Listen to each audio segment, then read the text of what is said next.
શાસ્ત્રીજી મહારાજે નારાયણ સ્વરૂપ દાસને સારંગપુર મંદિરના કોઠારી બનાવ્યા. નારાયણ સ્વરૂપ દાસે ગામ લોકો તેમજ જૂના મંદિરનો અત્યંત પ્રેમ સંપાદન કર્યો હતો. શ્રી હકા બાપુ એક ઇન્ટરવ્યુમાં એ પ્રસંગની સુંદર સ્મૃતિ કરે છે. ગામના લોકોએ અત્યાર સુધીમાં જૂના મંદિરમાં શાસ્ત્રીજી મહારાજ હતા અને જે મીઠો સંબંધ ગામના વાઘરી, હરિજન, દરબારો, અહીંની જે વસ્તી એના કરતાં વિશેષ તો ન કહેવાય, પણ એટલો બધો સંબંધ સાચવેલો કે આજની તારીખે પણ એક પણ વ્યક્તિ એવી નથી કે જેના હૃદયમાં પ્રમુખ સ્વામી ન. જૂના મંદિરને એક કરી નાખ્યું. એટલે સ્વામીશ્રીને એ વખતે પંચાયતે ત્યારે આખું ગામ આવીને જૂના મંદિર સાથે બધાએ કીધું કે જો નવા મંદિરના કોઠા એટલે નારાયણ સ્વામી બધા કહેતા, જો નારાયણ સ્વામી પ્રમુખ થાય તો અમારે ઇલેક્શન કરવાનું નહીં. આવી રીતે સારંગપુર ગામનો પ્રેમ પોતે ખૂબ સંપાદન આજની તારીખ સુધી કરેલો છે.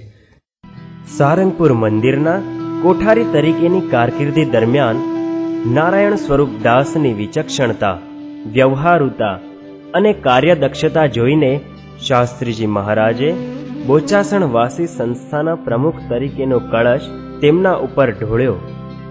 સંસ્થાના અગ્રગણ્ય ટ્રસ્ટીઓનો અણગમો હોવા છતાં શાસ્ત્રીજી મહારાજે પોતાની પરીક્ષક શક્તિથી ચકાસીને તેમને પ્રમુખ બનાવ્યા. તે પ્રસંગનું વર્ણન પણ અત્યંત રોમાંચકારી છે. અહીંયા હું કોઠારી તરીકે કામ કરતો હતો અને તે દરમિયાનમાં સ્વામી ત્યાં મુંબઈ પધાર્યા નંદાજીને બંગલે અને 2-2.5 મહિના જે રહેલા છેલ્લા એ વખતનો પ્રસંગ છે. એટલે તે વખતે ત્યાં અકાવીને પણ સાથે સેવામાં જતા અને બધા ભક્તો ત્યાં રહેતા. એટલે સ્વામીએ તે ઘડીએ ત્યાં કંઈક વિચાર કર્યો કે આપણે પ્રમુખ, એમની તબિયત નરમ હતી, નિર્મુદા સ્વામીની તબિયત પણ નરમ હતી, એમને પણ બધું જરા મુશ્કેલી હતી. એટલે પછી સ્વામીને ત્યાં વિચાર આવ્યો આપણે પ્રમુખ નિમા છે.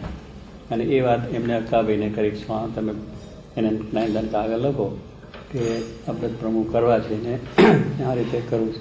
એટલે કાગળ અહીંયા અકાભાઈને લખેલો, સ્વામીને આવ્યો. એટલે પછી મને વિચાર્યો કે આપણે બહુ નાની ઉંમર છે ને આટલી મોટી જવાબદારી આપણાથી બહુ ઉપડી શકે નહીં અને સ્વામીને આપણા તરફ પ્રેમ છે એટલે જણાવે. પણ મેં પછી મારી રીતે કહ્યું કે આ બધું મારાથી થઈ શકે નહીં, આને મારા કરતાં ઘણા સંતો મોટા છે અને એના માટે વિચાર થાય તો સારું. એ કાગળ પાછો ત્યાં ગયો એટલે અકાવે પછી સ્વામી વંચાયો. એટલે સ્વામી પાછો ફરી પાછો લગાવ્યો કે મારી ઈચ્છા છે ને તારે આ પાડવીને તારા રીતે થવાનું છે. એટલે 2 કાગળ બીજો આવ્યો તો મેં લખ્યું કે આપણે તો દયા છે ને બરાબર છે, પણ છતાં જો કોઈ મોટા સંત બીજા હોય ને એને માટે થાય તો સારું. એ બીજો મેં પાછો કાગળ એ વાંચ્યો. એટલે પછી સ્વામીને એમ થયું કે અકાવી તો પેલો સેવામાં હતા, કારણ કે મારે અકાવીને આમ બધું એ હતું ને નાનપણથી જ્યારથી રહ્યા ત્યારથી એટલે બીજાને મિત્રતા તરીકે કહી શકે કે વાત થઈ એમ. પણ સ્વામી ટેકડે સેવામાં ત્યાં હાજર હોય છે એટલે એમને ચંપકભાઈ શેઠ સાથે પાછું મારે સારું છે અને ચંપકભાઈને મારા માટે ખૂબ પ્રેમ ને મારે એમને માટે મને સારો પ્રેમ. એટલે સ્વામીએ કહ્યું ચંપકભાઈ શેઠને બોલાવો. એટલે ચંપકભાઈને ત્યાં બોલાવીને વાત કરી મુંબઈમાં કે મારે આને પ્રમુખ બનાવો છે અને તમે જાતે જઈને એને સમજાવો. એટલે પછી ચંપકભાઈ શેઠ ત્યાંથી સ્વામીની આજ્ઞા લઈ અને અહીંયા આવ્યા અને મને વાત કરી. એટલે મેં શેઠને પણ મારી રીતે જે કેવું બધું વાત કરી, પણ ગમે તે હોય પણ સ્વામીની કંઈ ઈચ્છા છે અને સ્વામીને તમે રાજી કરો કે સ્વામીને બહુ જ મને બોલાવીને ખાસ કહ્યું છે. એટલે ચંપકભાઈએ કહ્યું એટલે મેં કહ્યું સારું, સ્વામીની ઈચ્છા હોય ને આ બધાની જો રાજીપો હોય તો પછી મને કંઈ વાંધો નથી. આ તો મારી રીતે મને આ લાગે છે એટલે કહ્યું તો ગમે તે લાગે પણ સ્વામીની બહુ ઈચ્છા છે.